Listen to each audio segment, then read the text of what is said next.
Magandang gabi ho sa inyong lahat. Kumusta ho kayo?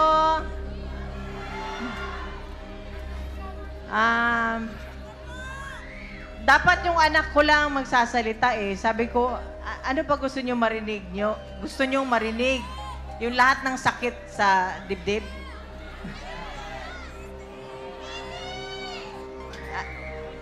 Yung anak ko, baby pa sana, pero napilitan mag-mature. Dahil sa nangyari, hindi naman ho natin maipagkait kung ano ang nangyari. Pero ito ho talaga, sana ho tayo Pilipino, isa-isip, magtanda na tayo. Kung gusto lang ako lumuhod, umiyak dito, magtanda na tayo. Pumili na tayo ng mga taong matino, matapat, at yung magsisilbi sa bayan, hindi pagsasilbihan ang sarili. So, nung nasa loob kami, binisita namin ang papa niya, binili niya talaga.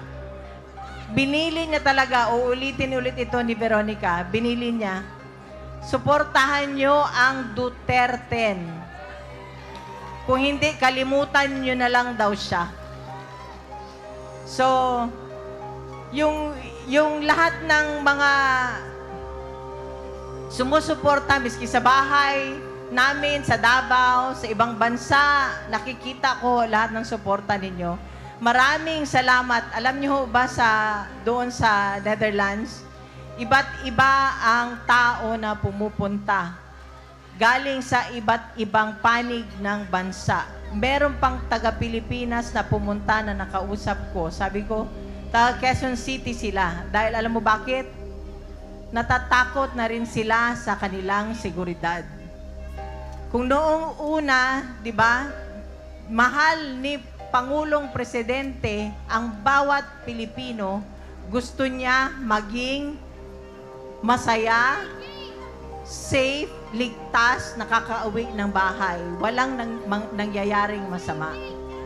Sana ho, suportahan ninyo ang mga kandidato ni Pangulong Presidente Duterte, Presidente Duterte, Rodrigo Duterte, yung 10. Nakikiusap ho ako.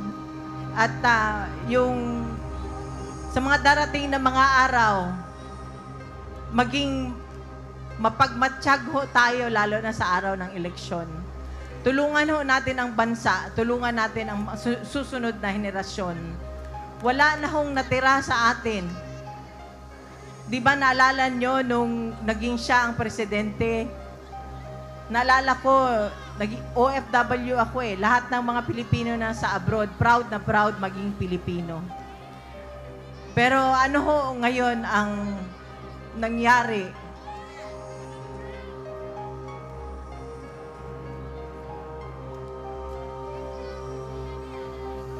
Kung kayo ang nasa sitwasyon namin nung nandun kami sa Villamor, parang hanggang ngayon nananaginip pa rin ako. Parang hanggang ngayon hindi pa rin ako makapaniwala. Gusto ko humingi ng tulong, hindi ko alam kung saan. So kaya ngayon, nandito kami, nagsasalita, humihingi kami ng tulong ninyo, suportahan nyo ang Duterte.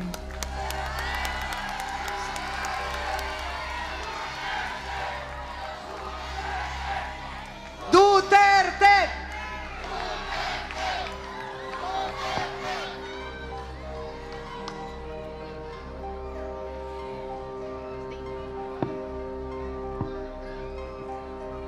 Podium mic, please.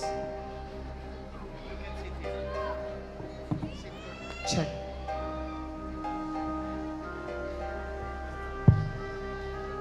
Magandang gabi sa inyong lahat. Ako si Veronica Kitty Duterte, bunsong anak ni Pangulong Rodrigo Roa Duterte. Naaalala niyo po ba, noong panahon ni PRRD, nakakaalis at nakakauwi ng ligtas ang mga anak niyo? Ibalik natin ang ganoong pamamahala sa bansa. Nandito ako ngayon dahil kinuha nila sa amin, sa ating lahat, higit sa lahat, sa akin, ang tatay ko. Noong March 11, 2025, nasaksihan ko ang pagkidnap at pag-abuso nila sa tatay ko. Imbes na krimen, korupsyon at kahirapan ang pagtuunan ng pansin ng pamahalaang ito, inuuna nila ang pagsira sa pamilya ko at sa lahat ng kaalyado nito. Pumili tayo ng matino at matapat sa paglilingkod kasi kung hindi, kawawa tayong lahat at ang mga susunod na henerasyon. Mahalagang magkaisa tayo sa araw ng eleksyon, May 12, 2025. Suportahan natin ang PDP laban sa notorious slate o mas kinikilalang Duterte.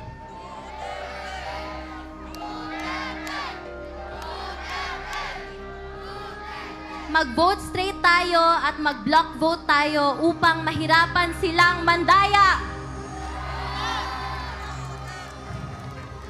To the OFWs, to the Filipino communities who took care of us, you have my love, respect, and gratitude. Sa katawhan nga nagpakita og walay undang nga paghigugma og pagsuporta, daghang salamat kay wa mi ninyo biyae. Kamo ang nagapakusog sa amo tanan. May aabot ako na personal na mensahe ng tatay ko sa bawat Pilipino. Sabi niya, I did what I could for my country. And you are all in my heart. Pangalawa, ang sabi niya, kung kakalimutan nyo lang rin ang Duterte, kalimutan nyo na lang rin siya. Mga kababayan, huwag nating kalimutan ang bilin ni Tatay Digong. Sa mga kabataan, hinihikayat ko kayong magbantay sa mga boto dahil dito nakasalalay ang kinabukasan nating lahat. Maraming salamat po and God save the Philippines. Iniimbitahan ko, Pilipinas, Duterte!